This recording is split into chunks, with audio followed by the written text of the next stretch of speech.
I just sat down to film this video like 30 minutes ago. I charged my battery all day. Think it was charged? Of course not. Why would it be charged? It sat on the charger all day. I'm like for real back to YouTube this time. I mean, I used to be kind of consistent, but I mean, I did some Halloween scary videos, and I really like those.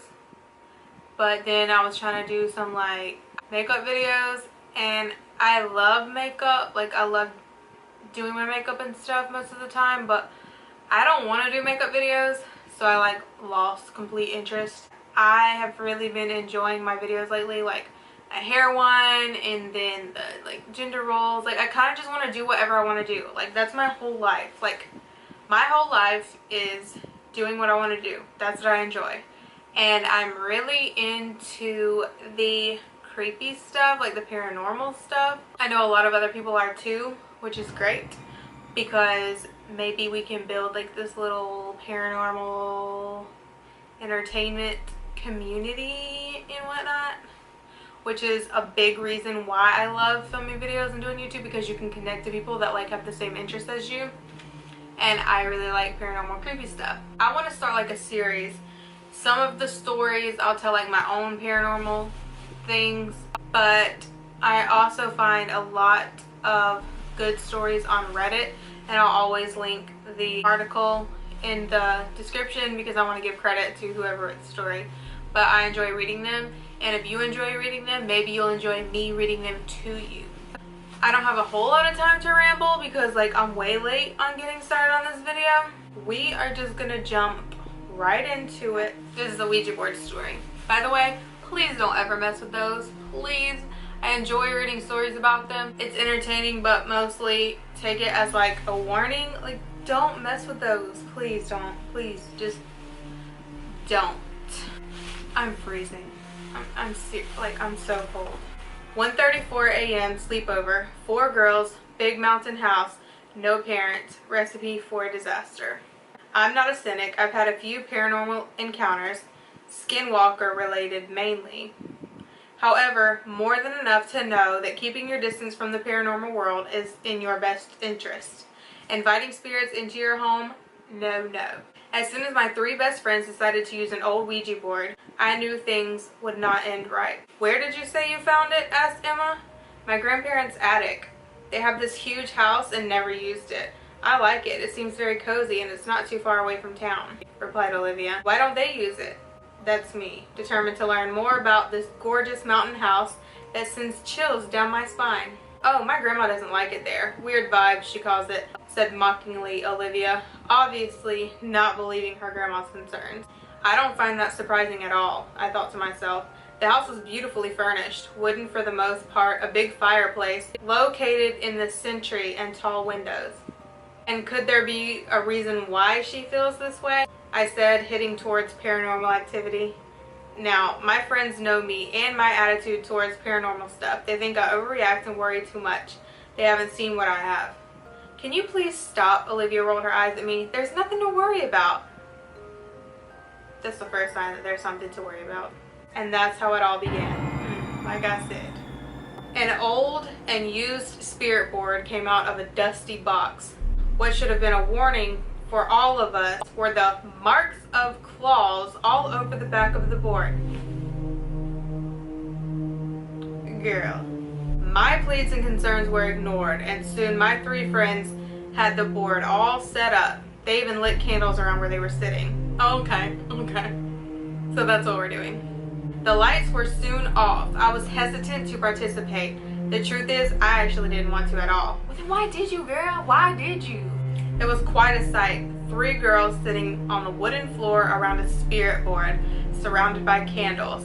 Their faces lit only by the light of the flames. It was like a painting, beautiful but tragic. Are you not gonna play? The question pulled me out of my thoughts. One thing I always heard growing up as a kid from my own grandmother was to never play with a Ouija board. True, true, true. Never. You invite spirits you know nothing of in your house, and you give them permission to move the planchette around. Expecting a single goodbye would break the connection is so naive and dangerous. Yes, it is. Don't freaking do it. Well, I didn't want to play. I wanted to leave, but I would not abandon my friends. Girl, you better than me. So I decided to play. Hands on the planchette, planchette on the board. You know the drill. You've probably heard millions of stories like that. You start talking to a friendly spirit with a normal name like Zach or Liam or Jack. They tell you how they died, about their normal human life. Suddenly, the atmosphere changes. It becomes vile and cruel, coldness in the air, and then you find out the person you're talking to is not human at all. Exactly. An evil ghost or a demon makes itself known, and then terrible things start to happen. The thing is, we never even got to that part. Here we go. The moment the planchette touched the board, all the candles went out. Oh, hell no.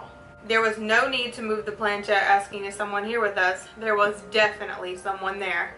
The room was completely dark and cold. We could not see anything. Complete silence. I regret letting this happen. I was mad at myself for not trying to prevent something I knew would end disastrously. Don't you dare take your fingers off the planchette, was all I could get out. All four of us immediately regretted playing. I couldn't see with all the candles out. There was no light coming in from anywhere. I could only hear Olivia's quiet whimpers. Then we heard the wooden floors creak. Footsteps slow, almost painful. The wooden planks beneath squeaking. It was coming from the hallway. We were in the living room. Goodbye. We are ending this session, screamed in horror Emma.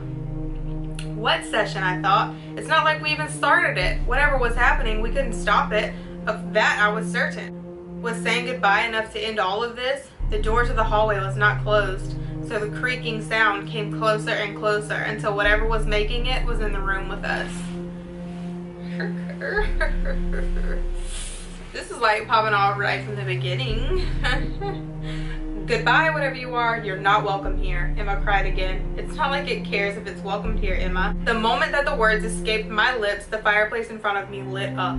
My three friends screamed all at once. I knew it wouldn't help. Fear only fuels dark entities. Our hands finally left the planchette. They were staring at something, and that something was behind me. I closed my eyes, held my breath, and turned around. What else was I supposed to do?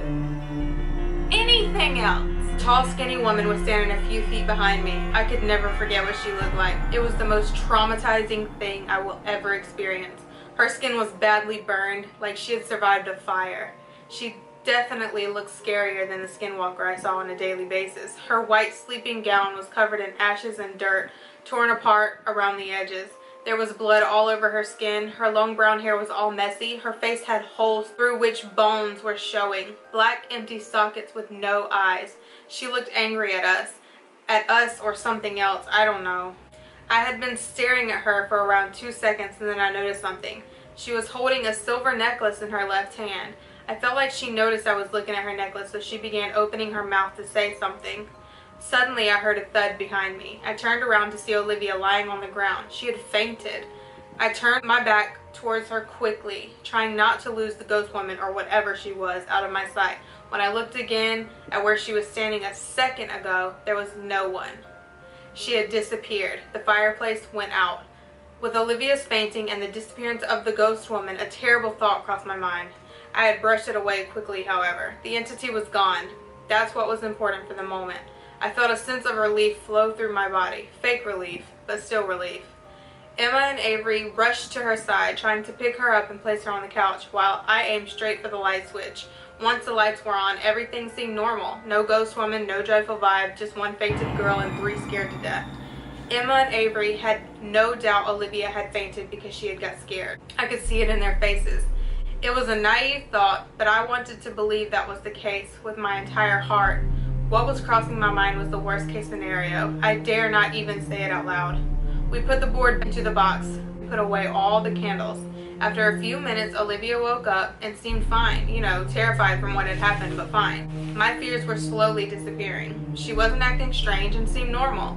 Needless to say, we didn't sleep that night. We stayed up all night trying to make something out of what had just happened, but we couldn't. What was bugging me was the necklace the ghost woman had in her hand. From what I knew, when people die and become ghosts, they can't bring an object with them and just carry it around. Was I wrong? I didn't share that with them because they seemed more concerned with the ghost's appearance and the spirit board. We all went home first thing in the morning. I checked up on everyone. All the girls were okay. Olivia took the box with her because she wanted to talk to her grandparents about what had happened. I did feel guilty for knowing the dangers of playing with a Ouija board and not preventing it in the first place. Usually, when something paranormal happens to me, it's always that damn skinwalker. However, this time I was 100% sure it had nothing to do with it. Once I got home, I went straight to bed. I wasn't scared to sleep in my house because I had always felt incredibly safe here. My grandmother stages the house regularly due to her religious beliefs, so I could finally relax. After a few hours, I woke up to a text message from Olivia. When I read the text message, my heart stopped. I burned the board. No more ghost encounters, I say. Rule number 1 for correct disposal of a Ouija board: never burn the board. Part 1 stopped right there, but I mean, it wasn't that long, so we're just gonna continue because I can't just leave you there. You know what I'm saying? I mean, I don't want to stop there anyway. Burning a spirit board is the worst possible way to get rid of one. My friend didn't know that when she burnt hers. She decided to burn it right after the events of the previous night, the spirit board session that scarred us forever. Did you hear it scream? On Google it said you would hear it scream if you burn it, I asked.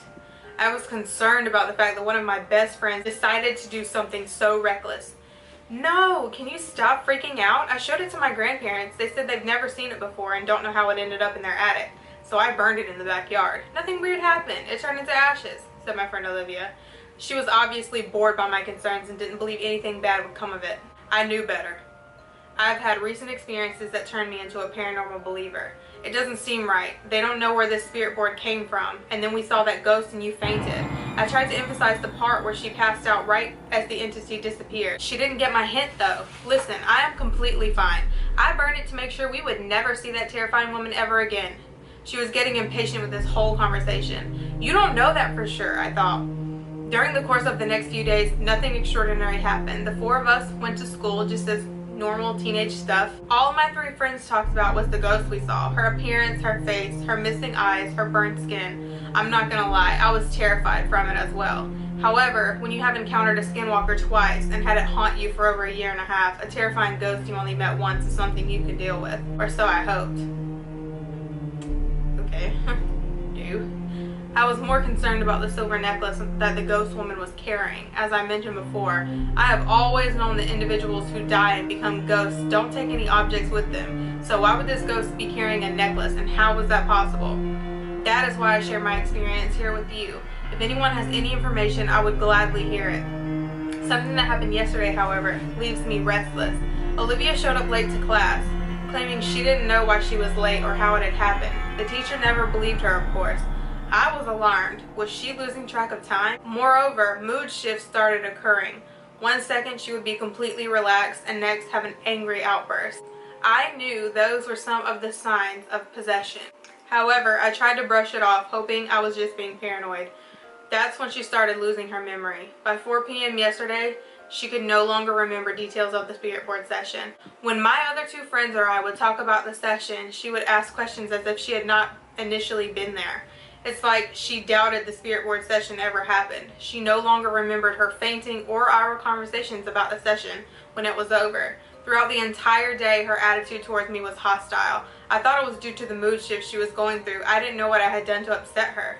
We stayed over for dinner. Can you show me the skinwalker you always see? She asked out of nowhere while we were dining. None of my closest friends who knew about the skinwalker encounter ever asked me to point out where I would see the dark figure on a daily basis. The question was strange, and I didn't want to drag her into the paranormal world more than the current situation that she was in, so I told her no. She didn't respond, and the night continued. Around 8 p.m., while we were doing the dishes and cleaning the table, when her parents and her little sister came home. While the rest of the girls were busy, her mom whisked me away. She was concerned about her daughter and what had happened during the Ouija board session. Didn't she tell you? Since that night, she's been seeing dark shadows walk around the house at night. I would be lying if I said I had not spotted them too in the corner of my eye. Her mom was whispering, on the verge of tears. I never knew about this. I'm so sorry. I honestly didn't know what to tell her. Could I just tell her that her daughter might be possessed? And the burning of the Ouija board that happened right in this house's backyard might have released something into their house? I'm sure you have nothing to worry about. Olivia is fine. If you want to, you could just call the priest and have the house staged, or I can bring my grandma over. She knows how to do that stuff. I continued. I felt like an awful person. I knew something was off. and I was just trying to make the situation better by throwing in a little white lie. In addition, I knew the moment I bring my grandma here, she would be able to sense whether the dark entity was present. Please let me know if you see anything suspicious. Do you understand what I mean when I say this is beginning to get scary? I have Olivia's sister wake up in the middle of the night screaming in fear. She claims she hears voices coming from Olivia's room, and my husband has marks of claws on his body. When this first began happening, Olivia was very open about it. She told me she saw black shadows in her room. Now she acts like I'm insane and everything is normal. She denies having talked to me about the paranormal activity ever. It's like she ignores it on purpose, her mom said quietly. Yes, I'll keep you updated, I said, trying to sound as uninvolved and as innocent as I could. All these incidents were happening in the same exact house where Olivia had burned the Ouija board. Olivia never told us anything was wrong in her house. She only told her parents. However, she had started denying that too now. It made me wonder if she was hiding something else from us. Why would she ask for help and admit something was wrong just to deny it in a couple of days? It's the same situation as the one with the spirit board. She spent days talking about it and how scared she was. And then suddenly she became emotionless to the accident, cold and unbothered, like it never happened at all, or like it didn't scare her anymore. She found it all normal. It's like Olivia was gone and someone else had taken her place. If that wasn't my best friend, then who was posing as her? Around 9 p.m., Emma, Avery, and I left their house. When we were saying goodbye, Olivia embraced me in a tight hug, slipping a piece of paper in the back pocket of my jeans so the other girls and her parents wouldn't notice. She smiled at me as she let me go. The smile looked fake and empty. I didn't tell the other girls and just opened the note in the street in front of my house. I saw Olivia's beautiful handwriting and a message that left me speechless.